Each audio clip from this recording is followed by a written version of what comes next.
Hi hello नमस्कार. आपल्या चॅनलवरच्या अजून एका नवीन व्हिडिओमध्ये मी वर्षा तुमचं अगदी मनापासून स्वागत करते. तर आज ब्लॉग असं काहीही मी तुमच्यासोबत शेअर करणार नाहीये किंवा रुटीन कुकिंग टिप्स काहीच नाही. आज जस्ट तुमच्यासोबत गप्पा मारायच्यात म्हणून मी इथं बसलेली आहे. आणि बऱ्याच जणींच्या माझ्या तब्येतीला घेऊन सुद्धा खूप सारे कमेंट होते की आता कशी आहेस वर्षा, काळजी घे, जास्त दगदग करू नकोस, आराम कर. आणि ह्या सगळ्या गोष्टी ऐकल्यानं खूप छान वाटतं खरं तर की तुम्हाला इतकी काळजी वाटते आणि इतकं मनापासून तुम्ही सांगता. तर नक्कीच मी काळजी तर घेतच आहे आणि तब्येत आता बऱ्यापैकी रिकवर होतीये. माझी थोडंसं विकनेस जाणवतोय, साहजिक आहे. एवढी जास्त ताप होती तर त्यातनं थोडंसं क्युअर व्हायला वेळ लागेलच, परंतु मी होईन व्यवस्थित लवकरच बरी आणि जास्त दगदग पण करणार नाहीये. एक दिवस ठरवलंय मी की अख्खा एक दिवस काही काम न करता आरामात राहायचं. परंतु लहान बाळ घरात असलं किंवा वयस्कर मंडळी असली की मग आपल्याला थोडंसं तरी त्या अकॉर्डिंग करावं लागतं, तुम्ही समजू शकता. त्यामुळे थोडीफार कामं छोटी मोठी करते, परंतु असा एक दिवस नक्की मी करणार आहे की ज्याच्यात काहीही काम नाही, नुसता आराम, अशा टाईपमध्ये. बऱ्याच जणींचा गोंधळ असा होतोय की कधीचा ब्लॉग कधी येतोय ते कळत नाहीये. तर आज मी तुम्हाला डेट वाईज सांगते. आत्ता आज आहे 27 मे आणि 6:16 हा व्हिडिओ मी शूट करते. जर मला एडिट करणं झालं तर मग उद्या हा व्हिडिओ तुम्हाला मिळेल आणि इथून पुढे सगळे अपडेट ब्लॉग तुम्हाला मिळतील. तर आज सहज असंच म्हणजे वाटतंय की बोलावं तुमच्यासोबत. आणि माझ्याकडे हा प्लॅटफॉर्म आहे तर खास करून ज्या लग्न झालेल्या नवीन आता मुली आहेत किंवा ज्या ऑलरेडी संसार करतात त्यांच्याविषयी थोडंसं मनातून वाटतंय बोलायचं. कारण का जी काही कुचंबना होत असते किंवा आता सध्या सगळीकडेच आपण सोशल मीडिया ओपन केला की एकच गोष्ट आपल्या सगळ्यांना म्हणजे दिसते स्क्रीनवरती. फेसबुक म्हणू नका, व्हॉट्सअप, इन्स्टा, सगळीकडेच तुम्हाला वैष्णवीविषयी सगळ्या गोष्टी पाहायला मिळतील. आणि खूप वाईट वाटते खरं तर. जे झालंय ते खूप दुर्दैवी आहे आणि एका बाळाची आई या जगातून गेली आहे तर त्यासारखं मोठं दुःख किंवा तेवढी मोठी हानी दुसरी कुठलीच असू शकत नाही. मला सगळ्यात जास्त त्या बाळासाठी वाईट वाटते की जस्ट 9 महिन्याचं बाळ. ते आता मीच की जर मी शूट करायला इकडे आले, तिला झोपून जरी मी आले असले माझ्या बाळाला, तरी माझं 10 वेळा लक्ष तिकडे जातं की ती मध्येच उठणार नाही ना किंवा रडत तर नसेल ना किंवा उगीच कानात आवाज आल्यासारखं वाटतं. तर हे आईचं मन म्हणजे इतकं बाळासाठी आपण काळजी घेत असतो, इतकं आपल्याला त्या बाळासाठी पॉझिटिव्ह असतो. आणि एवढ्या सगळ्या ह्याच्यातनं तिला हे जग सोडून जावं वाटलं. तिला बाळाचा विचार आला नसेल का? निश्चितपणे आला असेल. कारण की आई म्हटल्यानंतर सगळ्यात पहिली प्रायोरिटी आपलं बाळ असतं आणि तिने सुद्धा बाळाचा विचार नक्कीच केलेला असेल. परंतु त्यावर सुद्धा तिचं दुःख इतकं मोठं असेल की तिने हा निर्णय घेतला. तर खरं तर हा निर्णय पूर्णपणे चुकीचाच आहे, त्याबद्दल दुमतच नाहीये की तिने हे असं करायला नकोच होतं. कारण की बाकी सगळं काही भरभरून निघते, परंतु आई या जगातून जाते ना, ती भर कशानेच भरून निघत नाही. त्यामुळे मला वाटतं की तिने एकदा तरी तिच्या बाळाचा विचार हा करायलाच हवा होता. कारण किती बाळ अस्वस्थ होतात जर आई इकडे तिकडे थोडीशी दिसेनाशी झाली तर त्यांची नजर कंटिन्यू आपल्याला शोधत असते. सतत ते बघत असतात की कुठून दिसते आई, आणि नुसती आई दिसली तरी किती त्यांच्या चेहऱ्यावरती आनंद येतो. तर त्यासाठी खूप वाईट वाटतं, स्पेशली तिच्या बाळासाठी. कारण हे खूप वाईट आहे. 9 महिन्याच्या बाळाचे किती म्हणजे केवढंसं असतं ते, आणि त्याला आत्तापासून आई नाही म्हणजे कसलीही वाईट प्रसंग, कितीही वाईट वेळ येऊ देत, काहीही होऊ देत, परंतु ना तुम्ही मरण्याचा विचार अजिबात करू नका. कारण हा पर्याय असूच शकत नाही. ती तेवढी वेळ जाऊ द्या किंवा तेवढा क्षण तो जो रागाचा असतो किंवा मला नकोय जगायचं हे जे आपल्याला वाटतं ना की माझ्यासोबतच असं का किंवा ह्या गोष्टी, तर ती तेवढी जी फेज असते ना ती एकदा गेली ना की आपण तरतो, त्या ह्याच्यातनं आपण बाहेर पडतो. मग असं नाही किंवा म्हणजे मला माझा नवरा ऍक्सेप्ट करत नाहीये किंवा मला माझ्या सासरचे असं करतात तसं करतात, ह्या गोष्टी सगळ्यात गळून पडतात, दुय्यम वाटतात. आणि खरं तर ती लोक सुद्धा तितकीच जास्त म्हणजे कारणीभूत आहेत या सगळ्याला की म्हणजे सासरची मंडळी वगैरे तिच्या असतील ते तर चुकीचे आहेतच, ही त्याच्यामध्ये शंकाच नाहीये. ते चुकीचेच आहेत आणि त्यांना त्यांच्या चुकीसाठी सगळ्यात कडक शासन व्हावं, सगळ्यात मोठी जी शिक्षा असेल ती त्यांना व्हावी आणि ती होईलच. कारण की सगळ्यांनी एवढा तो मुद्दा उचलून धरलाय तर नक्कीच त्यांना डेफिनेटली शिक्षा होणार आहे, पण त्याच्याने ती वापस येणार नाही किंवा एका बाळाची आई परत येणार नाहीये. कुठेतरी वाटतं की याच्यात नेमकी चूक कोणाची म्हणण्यापेक्षा सगळ्यात अगोदर एक मुलगी म्हणून किंवा एक स्त्री म्हणून, एक आई म्हणून, एक सून म्हणून, एक ननंद म्हणून किंवा एक भाऊजाई म्हणून या सगळ्या फेजमधून एक स्त्री जात असते. हे सगळे रोल ती करत असते आणि त्यामुळे मला इथं एक महत्वाचा मुद्दा नमूद करायचा आहे. तो म्हणजे मुलींनी लग्न करताना थोडासा विचार करायला हवा. म्हणजे ठीक आहे, तुमचं प्रेम आहे, मान्य आहे, सगळ्या गोष्टी आहेत, परंतु ज्या आई वडिलांनी आपल्याला एवढं लहानाचं मोठं केलंय, वाढवलंय, कितीतरी खटके खाल्लेत, कितीतरी ऊन पावसाळे पाहिलेत, कितीतरी वेळा त्यांच्या इच्छा मारल्यात आपल्याला जगवण्यासाठी, आपल्याला वाढवण्यासाठी, आपल्याला शिकवण्यासाठी किंवा आपल्याला जे हवंय ते मिळवून देण्यासाठी त्यांनी स्वतः किती सोसलं असेल. आणि ते म्हणतायत की नाही, हा मुलगा बरोबर नाहीये किंवा आम्हाला कुठेतरी वाईब्स येत असतात की निगेटिव्ह वाईब्स किंवा नको येते, असं जेव्हा आपले आई वडील म्हणतात तर ऐका ना, कारण त्यांचा अनुभव मोठा आहे आपल्या त्या 4 दिवसाच्या प्रेमापेक्षा. निश्चितपणे सपोज तुमचं एक 10 वर्षाचं प्रेम आहे असंही आपण गृहीत धरू, तरी सुद्धा 10 वर्ष मोठे की आपण 25 वर्ष मोठे हा सुद्धा विचार करायलाच हवा. कारण एवढा कालावधी आपल्या आई वडिलांनी आपल्यासाठी दिलाय, त्यांनी त्यांची सगळी स्वप्न सगळं काही आपल्यात पाहिलंय आणि आपण जर आपलाच हट्ट करत असो की नाही मला याच्याशीच लग्न करायचंय, त्याच्याशीच लग्न करायचंय किंवा मला पळून जायचंय, ह्या गोष्टी खूप चुकीच्या आहेत. खरं तर तुम्ही एक प्रकारे आई वडिलांना ब्लॅकमेल करताय आणि त्याच स्टेजला जो होणारा नवरा आहे ना, तो आपली पोती ओळखत असतो. म्हणजे त्याला अंदाज येतो की किती आपल्या प्रेमात वेडी आहे, बरोबर आहे. आणि दुसरी महत्वाची गोष्ट म्हणजे ज्यावेळी तो काहीतरी डिमांड करतोय किंवा त्याच्या घरचे डिमांड करतात, तर ती वेळ होती किंवा तो रेड फ्लॅग होता तिच्यासाठी की बाबा नाही करायचं आपल्याला हे लग्न करा. असा मुलगा कशाला हवाय की ज्याला स्वतःच्या हिमतीवर आपल्यासाठी गाडी खरेदी करणं होत नाही, तर तो हुंड्यामध्ये गाडी त्याचा वडील असेल किंवा ननंद असेल किंवा आई कुणी ज्यांनी मागितली आहे तर तो अगेन्स्ट जात नाहीये, मला फक्त मुलगी हवी आहे, मला बाकी काही नको हे म्हणत नाहीये, म्हणजे त्याचं प्रेम नाहीये हे तिथे समजून जायला पाहिजे होतं तिने, असं मला वाटतं. शेवटी हा ज्याचा त्याचा वैयक्तिक प्रश्न आहे, पण मी सगळ्या मुलींसाठी म्हणून सांगते की पुन्हा अजून एक वैष्णवी क्रिएट व्हायला नको. यासाठी मला वैयक्तिक असं वाटतं की प्रत्येक मुलीने आपला जोडीदार निवडताना हा तरी विचार करायला हवा की त्याला तुमचा पैसा हवाय, त्याला हुंडा हवाय का त्याला तुम्ही हवे आहेत. कारण की ज्या मुलाला स्वतःच्या मनगटावरती किंवा स्वतःच्या बळावरती स्वकष्टावरती आपल्या बायकोला गाडीत फिरवण्यात म्हणजे मोठेपणा वाटतो, त्याचंच प्रेम मी तर म्हणते की खरं आणि तोच करतो तो. ज्याला हुंडा हवाय किंवा तो म्हणतोय की ही नाही मला ती गाडी हवी, ती गाडी जर तुम्ही घेतली तर मग आम्ही ती जाळून टाकून असं करू तसं करू म्हटल्यानंतर तिथे समजून जायला पाहिजे होतं. आणि त्या क्षणी एखादीने म्हणायला हवं होतं की मला नको आहे या मुलाशी लग्न करायचं, इतकं ते साधं होतं. परंतु कदाचित तिने ते जाणलं नसावं आणि त्यानंतर सुद्धा जेव्हा लग्न होऊन गेल्यानंतर त्यांनी काही मागणी केली तर तेव्हा त्या गोष्टी म्हणजे आई वडिलांनी सुद्धा म्हणतात ना की हुंडा घेणारा जेवढा गुन्हेगार आहे तेवढाच हुंडा देणारा सुद्धा गुन्हेगार आहे.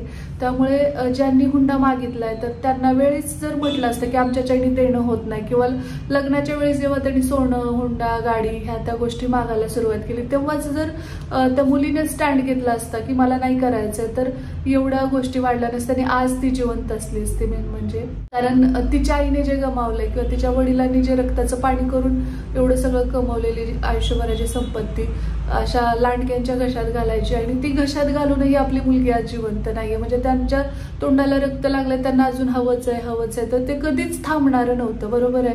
आणि आपण म्हणतो की पुरोगामी महाराष्ट्र आता खूप मॉडर्न सगळं चाललंय आणि या जगामध्ये आता असं राहिलेलंच नाहीये की हुंडा वगैरे, तर हा निव्वळ गैरसमज आहे. मी प्रामाणिकपणे सांगते, मी ज्या भागाशी बिलॉंग करते मराठवाडा, तर इकडे तर हुंड्याच्या खूप भयानक अशा प्रथा आहेत. अगदी समजा लग्न असेल, भावाचं लग्न असेल तर मग ते बहिणीने रुसायचं किंवा त्या बहिणीच्या नवऱ्याने रुसायचं की आम्हाला एवढे तोळे सोनं घाला तरच आम्ही लग्नाला येणार, आम्ही ज्येष्ठ जावाई आहे. ह्या त्या गोष्टी खूप जवळून पाहिलेल्या आहेत मी आणि तेवढ्यामुळे त्या मुलीला माहेरी आणून सोडणं असेल किंवा तिथेच तिला मारहाण करणं असेल किंवा आम्हाला लग्नच अटेंड करायचं नाही, मग लोकांनी विचारलं की ज्येष्ठ जावाई का आले नाहीत, आहेर का घेत नाहीत.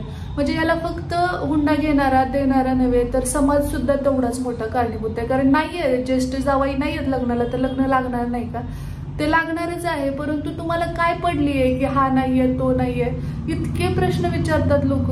मला हेच वाटतं की प्रत्येकाच्या घरी मुलगी आहे, प्रत्येकाला आपली मुलगी दुसऱ्याच्या घरी द्यायची आहे, कुणाची तरी मुलगी आपल्यात सून करून आणायची आहे, बरोबर आहे. तर हे सगळं तुम्हालाही आहेच ना दुनियादारीच्या गोष्टी. मग कशाला तुम्ही एकमेकाच्या खोड्या काढताय आणि कशाला विचारत बसताय की अरे तुमची मुलगीच दिसली नाही किंवा तुमचा जावाईच नव्हता किंवा त्याचे सासरेच नव्हते. आता माझ्याच लग्नाचं सांगायचं झालं तर या गोष्टी बोलाव्या की नाही, परंतु माझ्या मोठ्या ननंदबाई माझ्या हळदीला नव्हत्या. म्हणजे ह्या अशाच काही कारणासाठी की हे पाहिजे ते पाहिजे. तर हे खूप म्हणजे अगदी इतकं सहज आणि आता म्हणतो ना आपण मुलींचं प्रमाण कमी झालंय वगैरे, परंतु तरी सुद्धा लोकांना खूप अपेक्षा आहेत मुलीच्या आई वडिलांकडनं. म्हणजे अगदी तिचं लग्न होताना रुखवत सगळा असेल किंवा भांडी कुंडी सगळ्या गोष्टी फर्निचर हे द्यायचं, हुंडा द्यायचा, सोनं द्यायचं, लग्न करून द्यायचं. लग्न करून झाल्यानंतर 1-2 वर्षामध्ये परत प्रेग्नेन्सी आहे, तोपर्यंत वर्षभरातले सणवार असतात की आता श्रावणच आला, मग घरघुसणीच आली, मग त्या सगळ्यांना बोलवायचं आणि त्यांना कपडे करायचे, मग सासरच्या मंडळींना सगळं करायचं. तर मग तिच्या माहेरच्या मंडळींना का नाहीत करत, कधीच नाहीत करत बरं का हे रिवाज. आणि ते खूप जास्त आजकाल तर त्याचं फॅड झालंय ना, ते लग्नाचे इव्हेंट असतील किंवा मग हळदीचे जे काही इव्हेंट असतात किंवा संगीत, आणि ते म्हणजे लग्न हे लग्न राहिलेलंच नाहीये. खरं सांगते मी प्रामाणिकपणे, म्हणजे त्याच्यातल्या त्या विधीला याला जितकं महत्व पाहिजे त्यापेक्षा जास्त फोटोशूट आणि तो शो ऑफ आणि आमच्या लग्नात हे होतं, त्याच्या लग्नात ते होतं, आणि याच्यामध्ये मोठेपणातच सगळे म्हणजे वाट लागते. आणि ते एक ट्रेंड सेट झाल्यासारखं झालं की लोकांना प्रत्येकाला वाटतं की नाही माझं लग्न यापेक्षा बेटर झालं पाहिजे. आणि त्याच्यामध्ये कुठेतरी मुलीच्या वडिलांची खूप जास्त हॅरेसमेंट होते. आणि त्यामुळेच मग आमच्या मराठवाड्यात तर खूपदा म्हणतात मुलगी झाली म्हटलं की तोंड पाडतात. त्याचं कारण म्हणजे तेच की परत तिचं एवढं सगळं करावं लागतं. त्यापेक्षा मी तर म्हणते की मुलींनी अगोदर स्वतःच्या पायावर उभे राहा, स्वतः इतक्या एबल व्हा की तुम्हाला ना असं असायलाच नाही पाहिजे की म्हणजे हुंडा मागितला पाहिजे मुलांनी, किंवा मग आई वडिलांना टेन्शन असेल की बाबा आता मुलगी उजवायची किंवा तिचं लग्न करायचं तर तिला हुंडा द्यावा लागेल, किंवा मग त्यानंतर तिचे बाळातपण किंवा ते डोहाळ जेवण. आता तुम्ही पाहिलं असेल माझ्या डोहाळ जेवणाला मी स्वतः खर्च केला, कारण आपली हौस आहे आपण स्वतः करायची. का बरं आई वडिलांना प्रेशर द्यायचं, कशासाठी त्यांना लोड द्यायचं. माझी डिलेव्हरी झाली, मी ना सासरकडनं रुपया घेतला, पहिल्या डिलेव्हरीलाही दुसऱ्या डिलेव्हरीलाही. मी दोन्ही वेळा माझं सिझर झालं, स्वतः स्वखर्चाने मी माझं सिझर केलेलं आहे. पहिल्या वेळेस तर अजिबात मी डोहाळ जेवण केलं नाही, तेव्हा मी काही जास्त इन्कम माझं नव्हतंही आणि मला ते परवडणारही नव्हतं. मला माझ्या वडिलांना कसल्याही प्रकारचा त्रासही द्यायचा नव्हता, कारण ऑलरेडी मला 3 बहिणी आहेत. तर मग सगळ्यांचेच डोळा जेवण येतं म्हटलं तर किती खड्ड्यात जाणार ते वडील, आणि किती ते या वयात इतकं कष्ट करतात. तर एवढं सगळं का बरं कुणी सांगितलं, का बरं आपल्या आई वडिलांना असं फील करून द्यायचं की मुलगी ओझं असते आणि त्यासाठीच्या विधीसाठी रुसवे फुगवे नाहीच करायचे. आपण आपल्या आई वडिलांना त्या डिमांड्स का करायच्या, मुळे तशा मुलाशी लग्नच नाही करायला पाहिजे. ह्या सगळ्या गोष्टी तर आल्या, पण लग्नाच्या अगोदर सुद्धा एक स्टेप आहे, ती म्हणजे स्वतःच्या पायावर उभं राहणे. कुणालाही रुपयासाठी हात पसरण्याची गरज अजिबात राहूच देऊ नका, कारण कितीही श्रीमंत घरातला असाल, कितीही गरीब असाल, ह्या गोष्टी महत्वाच्या नाहीयेत. महत्वाचं हे आहे की तुम्ही स्वतःच्या पायावर उभं राहणं, व्यवस्थित शिक्षण घ्या, एकदा छान सेटल व्हा. तुम्ही बिझनेस करत असाल ते करा किंवा तुम्ही एखादा छान जॉब करा, परंतु पैशासाठी कुणापुढेही एक इमटीसाठी हात पसरायचा नाही. हे प्रत्येक मुलीनी, ह्या वैष्णवीच्या प्रकरणानंतर प्रत्येक मुलीनी हे ठरवायला हवं आणि लग्नच नाही करायचं तोपर्यंत जोपर्यंत आपण आपल्या पायावर उभं राहत नाही, कारण की ही चूक खूप महागात पडते पुढे. आणि अशा मुलाशी लग्न करायचं ज्याला तुम्ही कमवताय, हे पाहावतंय, त्याला बघवते. कारण मी अशाही मुली पाहिलेल्या आहेत की त्या गव्हर्नमेंट जॉबला आहेत आणि प्रेग्नन्सी नंतर त्यांच्या नवऱ्याने म्हटलं की आता बाळ तू सांभाळायचं, त्यामुळे जॉब सोड, नाही तर मग मला तरी चूज कर, नाही तर जॉब तरी चूज कर. हे अशा मानसिकतेच्या विकृत पुरुषांशी कधीही लग्न करायचा निर्णय घ्यायचा नाही.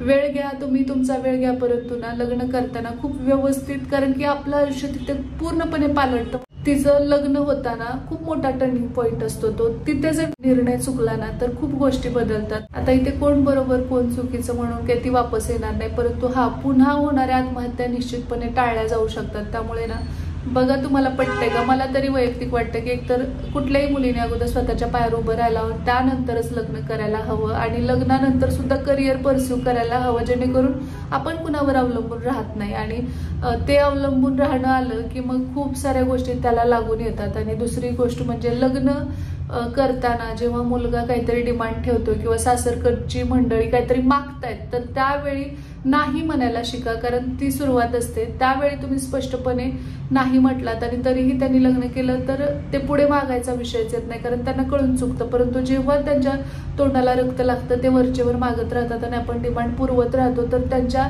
अपेक्षा त्या अकॉर्डिंग वाढतच जातात. त्यामुळे जेव्हा पहिल्यांदा त्या मुलाच्या घरच्यांनी मागितलं ना की आम्हाला हे हवंय ते हवंय, तेव्हाही ती लग्नाला नाही म्हटली असती तरीही ती आज जिवंत असली असती. आता त्या पुढे जाऊन तिच्या हट्टापोटी आई वडिलांनी तिकडच्या मंडळींची जेवढी काही मागणी होती ती दिली. पण लग्नानंतर बऱ्याचदा पुन्हा मागणी झाली तिकडनं की हे द्या ते द्या, आम्हाला सोनं हवंय, चांदीची भांडी हवी आहेत, अशी गाडी हवी आहे, तसं ते पाहिजे आहे. तर त्यावेळी तिच्या वडिलांनी स्पष्टपणे नाही म्हणून सांगायला हवं होतं. त्या ठिकाणी कुठल्याही वडिलाला हे वाटणं साहजिक आहे की आपल्या मुलीचा संसार मोडू नये, म्हणून त्यांनी त्या गोष्टी दिल्या असतील. परंतु तिथे ते चुकले खरं तर, कारण की त्यांनी तिथे नाही म्हटलं असतं ना तर कदाचित पुन्हा तिच्याकडनं अजून मागणी झाली नसती. आणि यानंतर तिसरा मोठा गुन्हेगार म्हणजे समाज. हो, समाज, आपला समाज. कारण की खूप पडलेले असते समाजातल्या मंडळींना. मी स्वतः त्या फेजमधून गेलेली आहे. जेव्हा तुम्हाला कधी माहेरात काही कारणास्तव राहण्याची वेळ येते त्यावेळी सगळ्यात जास्त वेळा विचारला जाणारा महिलेला तो प्रश्न विचारला जातो. पुरुषाला कुणी म्हणत नाही की तू तिला का बरं माहेरी सोडलंच, असं कुणीही विचारत नाही. त्या मुलीला विचारतात का ग तुला कसं काय इकडे, किंवा त्या मुलीच्या घरच्यांना विचारतात बाई तुमच्या मुलीला टाकलंय काय, तिला नांदवत नाही का तिचा नवरा, काय काय, म्हणजे डिरेक्टली तोंडावर बोलतात बरं का. विचारही करत नाहीत की आपल्यालाही मुलगी आहे किंवा आपल्याही घरात सून येणार आहे किंवा आपल्या पुढे काय वाढवून ठेवलेलं असणार आहे माहिती नाही, तरीही बोलतात लोक. आणि प्रत्येकाने जर असं ठरवलं, इन्क्लुडिंग मी, माझ्या सकट प्रत्येकाने जर असं ठरवलं की आपण का बरं एवढं नाक खुपसायचं की दुसऱ्याच्या घरामध्ये तिची सून वापस आली आहे किंवा त्याची लेक माहेरी ठेवून घेतली आहे, तर ठेवू देत ना, त्यांना प्रॉब्लेम नाहीये, तुम्हाला काय प्रॉब्लेम आहे. म्हणजे खरं तर लोकांच्या भीतीपोटी आता जग काय म्हणेल किंवा आपल्या मुलीला नावं ठेवतील किंवा मग डिवोर्सी किंवा घटस्फोटी म्हणून तो जो टॅग असतो जो कुणालाच नको आहे तर तो तिला लागेल आणि त्यामुळे मग आपल्याला सगळे सोयरे पाहुणे रावळे नावं ठेवतील. पर्यायाने काही ठिकाणी असंही असतं की नाही, त्यांना हळदी कुंकू नाही द्यायचं, त्यांना नाही बोलवायचं का तर त्यांची अमुक अमुक पोरगी इथं माहेरीच असते. असू देत ना, काय प्रॉब्लेम आहे तुम्हाला, तिचं जगणं काय तिथं होतं हे तिलाच माहिती ना. आता इथंच ती वैष्णवी जी आहे तिला जर तिच्या आई वडिलांनी माहेरी आणलं असतं तर तिच्या आसपासचे नव्हे सगळे आपणही बोललो असतो की काय बावळटपण आहे, पोरीला इथं घेऊन बसलेत, काय हे बरोबर वाटते का, पटतंय का वगैरे. आणि ती आज जेव्हा गेली आहे या जगातून तेव्हा आपण सिंपती देतोय, तेव्हा आपण मुलींच्या हक्काविषयी बोलतोय आणि तेव्हा आपण म्हणतोय की तिने माहेरी येऊन राहिली असती तरी चाललं असतं, परंतु तिने जीव द्यायला नको होता. तर असं म्हणजे म्हणतात ना की घोड्यावरून जाणाऱ्यालाही बोलतात आणि पायी चालणाऱ्यालाही बोलतात.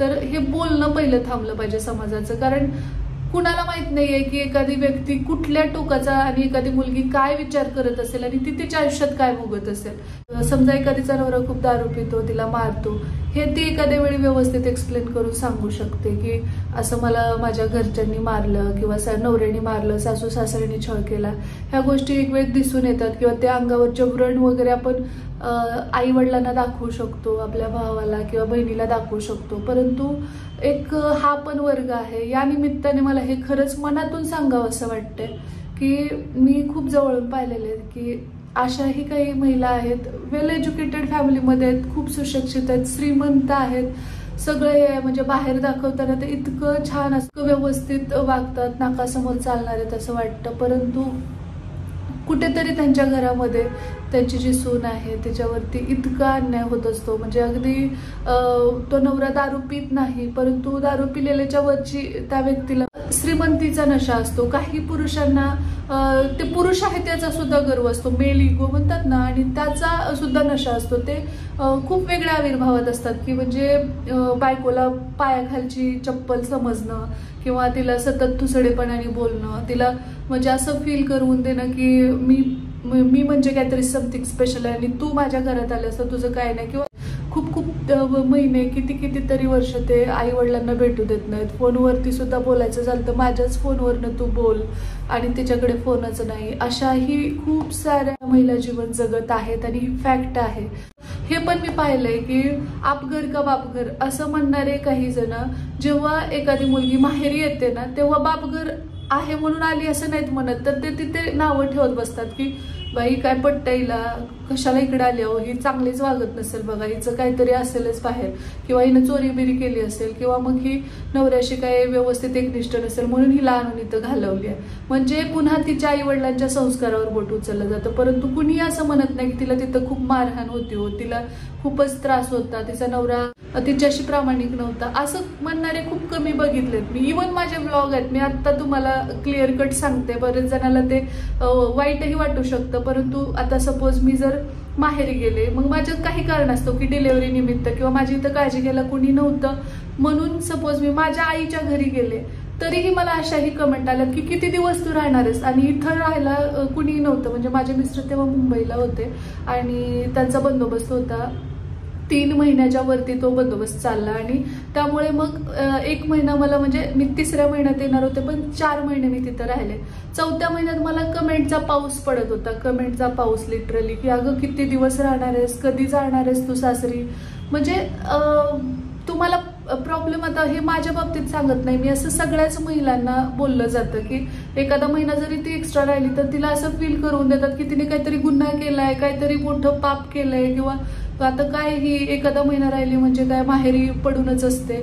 असेल तर तिच्या आई वडिलांना प्रॉब्लेम नाहीये, तर तुम्हाला काय प्रॉब्लेम आहे. अर्थात हेच वैष्णवीच्या बाबतीत आणि हे प्रत्येक मुलीच्या बाबतीत मी बोलते की तुम्हाला माहिती नाहीये की एखादीचा नवरा सपोज येऊन दररोज मारतो तिला किंवा तिच्या अंगावरती वळ आहे, तर तिला एक वेळ सिंपती मिळते. हे पण मी तुम्हाला सांगते की त्यांच्या घरचे कमीत कमी आई वडील किंवा सासू सासरे म्हणतात की बाई प्रचंड मारतो, किंवा आई वडील म्हणतात की बाई माझ्या पोरीच्या अंगावर एवढे वळ आहेत, नको बाई पाठवायला. हे एक वेळ तिथं कुठेतरी ऍक्सेप्टेबल आहे. परंतु ज्या मुलीचा नवरा दारू पित नाही, कसलंही व्यसन करत नाही, परंतु त्याच्याकडे इतका इगो आहे किंवा तो सतत तिला शाब्दिक मारहाण करत असतो, बोलताना सतत टोमणे देत असतो, तू काहीच गुड फॉर नथिंग आहेस, तुझं काही व्हॅल्यूच नाहीये, हे तिला सतत जाणवून देत असतो, तिचा कॉन्फिडन्स सतत लो करण्याचा जो प्रयत्न करतो, तो जो नवरा आहे ना, तर त्याच्यापासून जर फारकत घ्यायची म्हटलं मुलीने, तर आई वडील पहिल्यांदा तिच्या विरोधात उभे राहतात की का एवढा चांगला आहे जावई, कशाला तुला पाहिजेत ही नाटकं, असं आई वडील बोलतात. पण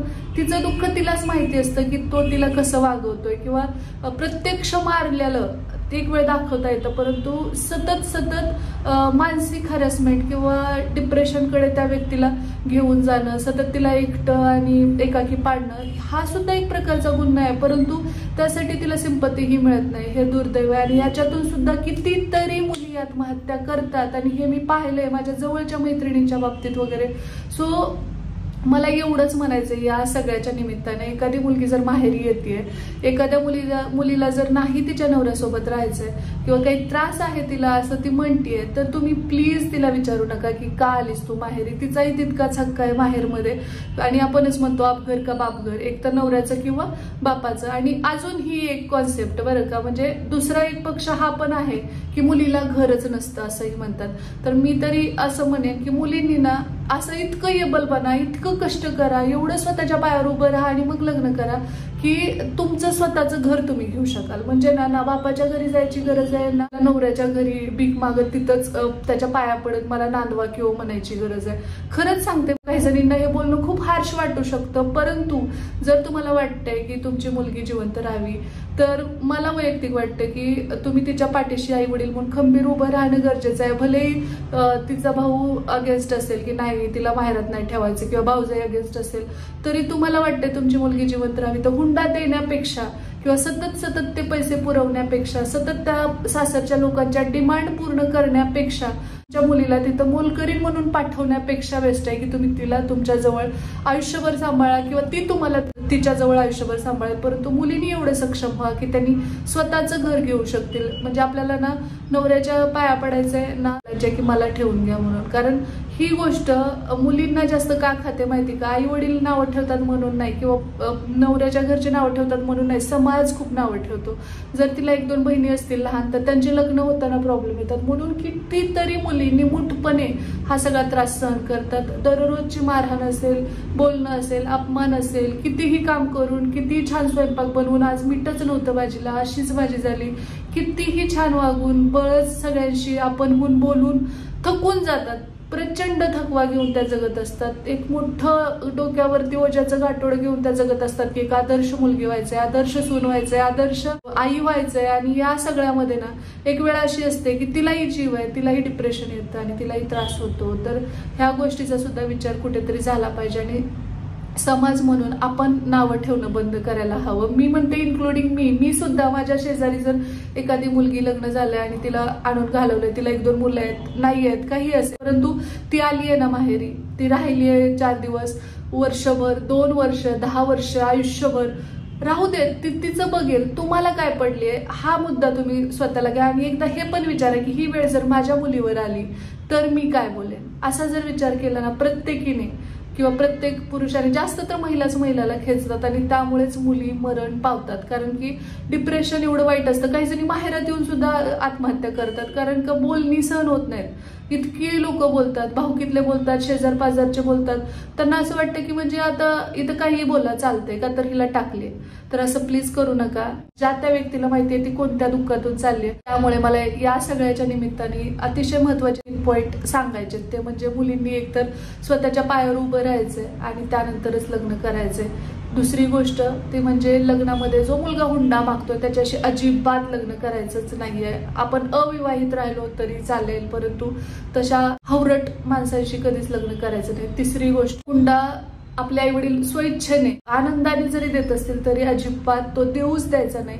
आणि त्यानंतर जेव्हा हुंडा मागितला जातो तुमच्याकडे तर डिरेक्टली त्यांच्या विरोधात तुम्ही केस फाईल करू शकता. तुम्ही त्यांच्या विरोधात FIR टाका, त्यांना डिरेक्टली पोलिसात खेचा, जेणेकरून पुढच्या गोष्टी होताना खूप जास्त तुम्ही स्वतः सेफ राहाल.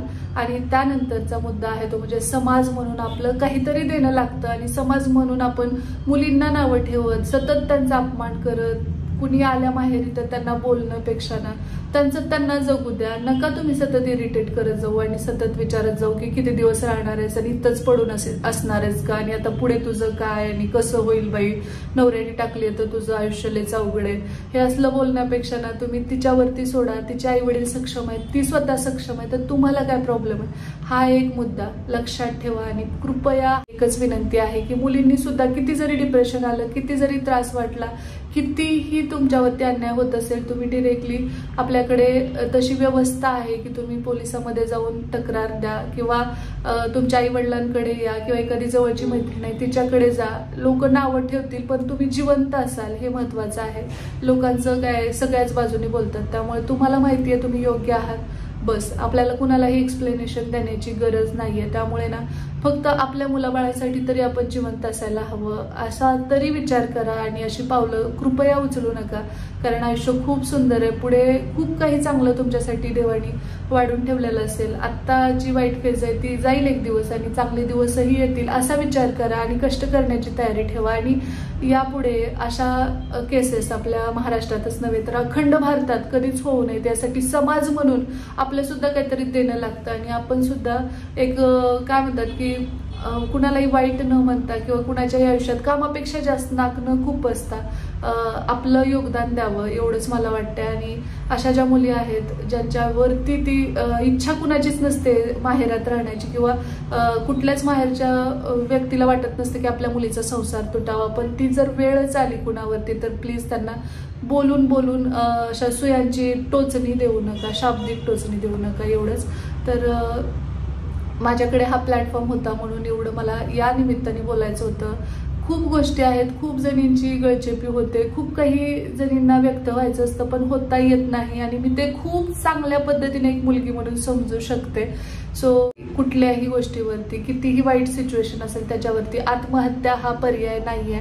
तुम्ही जिवंत असाल तर अजून खूप काही आयुष्यामध्ये चांगलं घडेल किंवा याच्यावरती सुद्धा तुम्ही ओव्हरकम कराल. सो हेच सांगायचंय. तर पुन्हा दुसरी वैष्णवी होऊ नये यासाठी काळजी घ्या सगळ्यांनी, स्वतःचीही आणि आपल्या समाजातल्या सगळ्या मुलींची.